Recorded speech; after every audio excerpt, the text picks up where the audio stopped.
Hi everyone. Anne and I have no conflicts to disclose. Here's a quick outline of what we'll talk about today. So we'll summarize some key concepts, features, and evidence for engagement of people with lived experience in research. We'll look at some frameworks and approaches within that as well. We'll take a look at some principles and promising practices for engaging people with lived experience. And then finally, we'll look at some evaluation strategies and also some of the challenges that researchers may face, and hopefully discuss some mitigation strategies and some considerations around that as well. So engaging patients is not a new concept. In fact, a physician colleague of mine once shared from his medical training a quote from Dr. William Eisler that went along the lines of, trying to learn medicine without patients is like trying to go to sea without a boat. A quote that I've embraced every time I talk about patient engagement. So not surprisingly, patient and community engagement has a long history within the social sciences, within community-based participatory research, with indigenous health research, and some clinical fields. However, it's a newer endeavor to biomedical and health systems research. And over the last 10 years, we've seen the idea of patient engagement materializing as an emerging priority in healthcare research. Very much the key takeaway from this edition of the British Medical Journal that was published in early 2013, where they posed a question: how do we do better? And their solution was, we do so by enlisting the help of those whom the system is supposed to serve, so patients. But limited evidence about the clear role and scope of patient engagement in health research and a lack of evidence about its impact have influenced its adoption, its implementation, and really its ongoing evolution or progress. So again, while the idea of utilizing patient engagement is not entirely new, the investments, requirements, and incentives by various granting and funding agencies are. And what we mean by this is that research funding agencies are increasingly encouraging the inclusion of patient stakeholders on grant applications as a requirement of funding. So this in turn suggests that as more and more patients begin to join research teams, researchers will need skills and knowledge to successfully integrate these new members into their teams. Members who may be very unique and different from the network they have typically collaborated with. So what do they know that we don't? Well, we think that they're very aware of the fact that when done effectively, engagement in research can expose researchers to unique perspectives and hard-to-reach voices, if you will, of people who have direct knowledge and lived experience. And this has the potential to promote more useful evidence that is more relevant and more responsive to patient and stakeholder needs. And this can include things like building capacity for more sustainable systems and research processes as well. And really what all the potential benefit boils down to is that we achieve them by knowing our health consumers, the people attached to all of our innovative approaches to providing care, through conversational context that cannot be revealed through clinical encounters alone.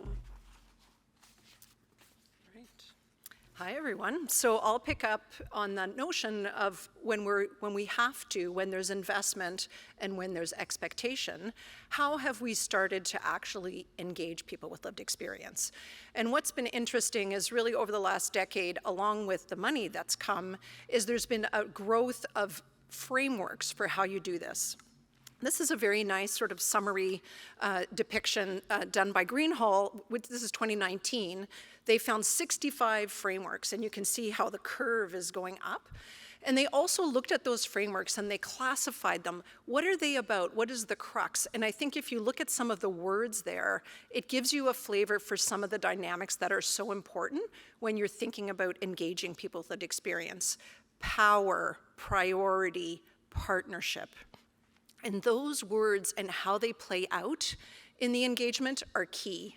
I think one of the other things I want to say is there was a very good scoping review that just was published recently. It was a Canadian one.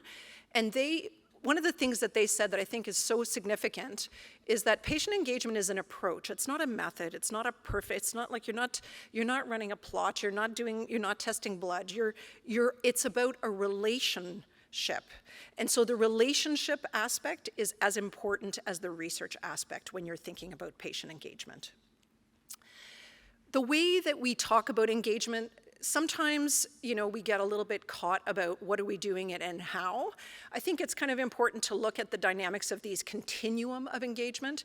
They both start on the left-hand side with inform, and then how far do we engage? Do we go all the way to partnership, or like the IAP2, all the way to empower?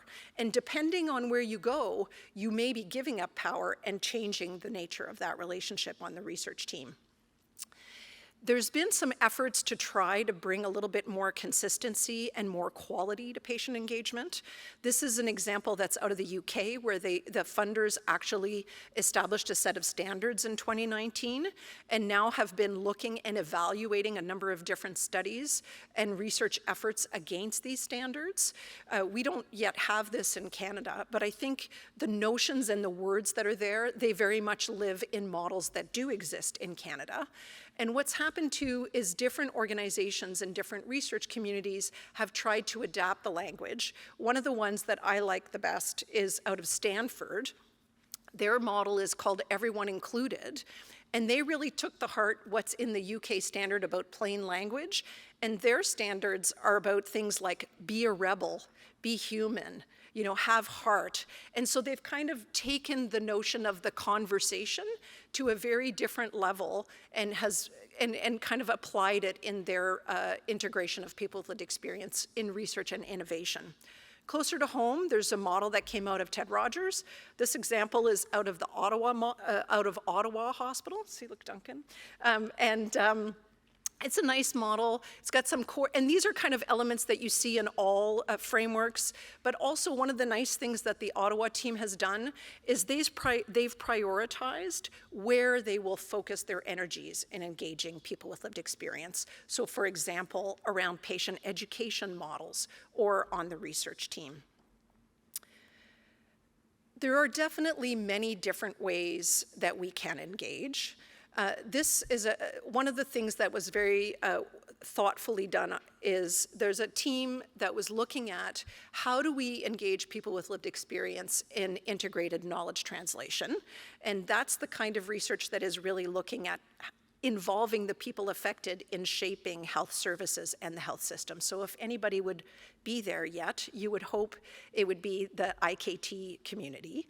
And they really posed the question, are we there yet? Certainly, if you think about the knowledge to action cycle, there are many different places where people with lived experience are engaged in research, but their conclusion, and I'll flip it to you at the end, is we're really not there yet. And I think for everyone in this room and anyone who does research, part of the journey is thinking about how do I do this well and continuously learning from that. The other piece of the puzzle that is very interesting, this is where the Americans took a look at their framework and they kind of tried to identify what are the strategies for engaging people with lived experience that have been the most successful. And all of them had some success. You can engage people at every step of the journey, but the two that were most impactful was if you engage community and if you have members who have lived experience as part of the research team, so from the fundamentals. So you want to think about how you do it meaningfully. I'm going to let our patient partner tell you. Oh, hang on. Oh, this is me, sorry. Sorry, too much back and forth. The one thing also to reflect on is, we do uphold peer review as this sort of secret place where the magic of evaluating the quality of science and making decisions about funding happens. It has been a little bit of the last bastion where the engagement of people with lived experience has been challenging. BMC has really been the leaders in this. They came out with a whole framework. They're really talking about peer review decisions at the table when they're selecting manuscripts, but certainly within Transform HF, we've been integrating people with lived experience in all our review panels. And the couple of things that have been the lessons learned that apply both to peer review in journals as well as at the table when you're making decisions is certainly you have to change your systems and your processes. You can't do it the same way you've already done it. You need to adapt. You need to make sure that people feel like they have the comfort and the skills, and that is honestly both on the researcher side to engage with patient partners as well on the patient partner side. And the third is that you need to create a community. You can never have your kind of token one person with lived experience who's up against 8 scientists who are all talking gobbledygook. You need to create a community about how you do peer review differently. So Anne has highlighted some engagement approaches and frameworks, and within the vast majority of these frameworks is the notion of meaningful engagement. So kind of just going back to what Anne was talking about, but what is meaningful engagement and what does it look like? So overall, meaningful patient engagement requires authentic, timely, mutually beneficial relationships that are respectfully forged between patients and research teams. It means investing the time and resources to do it well and to be able to be flexible and adaptable in times of uncertainty. And it also means to be able to be reflective and aware of the assumptions and practices that each one of us as a researcher brings to our research team and to our research process. So while current momentum to engage is high, normalizing patient engagement within the context of everyday research is not without its challenges. And this is not an exhaustive list, but we will try to touch upon some mitigation strategies and considerations within the next few slides. So expectations, role definition, ongoing support, power dynamics between patients and research teams shape how knowledge is generated, how problems are defined, and what ideas inform healthcare decision-making throughout the research process. And if we are aware of this and we embrace it, we can begin to reflect on what we can do to support effective patient engagement. Things like having a clear patient engagement plan, perhaps clearly defining roles and the expectations of every team member. We can also have strong leadership who appreciate the untapped value in patient experience and a desire to want to avoid tokenistic engagement, which we hear a lot about, and who are also aware of the potential power imbalances that may have influence within their research team and within the research process itself. So making a commitment to the time, ongoing support, and resources that might be needed for meaningful engagement is a strong consideration. And this includes that idea, again, of being flexible and adaptable. And it also includes things like adequate discussion time at meeting, making sure that you're leaving room for that, or having accessible research materials for every member of the team, or providing ongoing orientation as needed. And finally, we can share our work with each other and contribute to the ongoing revolution, if you will, of engaging with patients with lived experience, who I might argue are the greatest impacted stakeholders of all of our work. Indeed. The one area of a challenge that I think we need to talk about is compensation. This is, I would say, a very imperfect part of the equation. This is a very nice paper that was written, that was really offering patient perspectives on compensation, but I think the quote that the predominant culture in healthcare resists the notion of compensation is one that is very real, that we need strategies to overcome. Also, a lot of people are just not comfortable having the conversation, whether you're the person with lived experience because you feel like you're coming to the table with expectations that your partners can't meet, or often the research team who just talking about the whole situation makes them uncomfortable.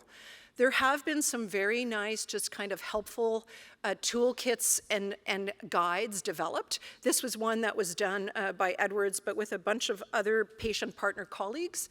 And we do have a framework in Canada, although try to find it is challenging, but we do have a framework that's been developed by the SPORE Collaborative, including like some very helpful tools. But I think that this is, again, part of that relational aspect to engaging people with lived experience. But we must adapt the way that we approach our research projects accordingly. The other piece is we must evaluate what is the difference that this is making. We must evaluate the process and we must evaluate the impact. And there's some very promising studies that have come out looking at how engaging people with experience is not only changing the path of the process, such as this paper that evaluated against the UK standards and found that generally this very significant clinical trial They did a very good job against all those UK standards. The one that it continues to be the struggle is governance, which I would expect is not surprising. Power dynamics, who holds the final decision, who holds sort of the purse strings, right? It makes sense. And then this other paper is a very nice paper that looked at the actual impact of patient engagement on recruitment in clinical trial and on retention in clinical trial. So we all know how hard it is, as we have heard, to not only find patients but keep them involved in our studies. So to think that if we could do a better job with patient engagement, we can keep them engaged throughout the journey. That could only be better for the quality of the work and the quality of the science, and hopefully the experience of our patients who are part of our studies. So in summary, what I hope you've been able to take away from Julie and I and our overview for you is this is very much a new world. It is an expectation, it is an approach, and it is not a perfect method. That there are a number of challenges that force, I think, a lot of researchers to utilize some of their softer skills. It's not sort of your straight up analytical skills. It's that relational piece. And also sometimes it's about negotiating conflict, negotiating sort of very different perspectives and how they come together on your teams. We think that part of the solutions, and as you saw, despite all of these heterogeneous frameworks are out there, each kind of organization and research community needs to come up with something with their patients that is locally adapted and locally relevant, because at the end of the day, if you don't own it and implement it in a sort of truthful, meaningful, transparent, and sustained way, it doesn't achieve any of the objectives desired. So while it is still an early and imperfect revolution, we hope that you will join along. And so in closing, I just want to say 2 words of thanks. I want to acknowledge, certainly within Transform, we've had a very nice partnership with the SPORE unit in Hamilton and Julia Abelson, who's really informed our work. And also to the many, many dozens of patients and caregivers who I've worked over the years, who, like Julie, who've always informed my learning and my own journey. Thank you.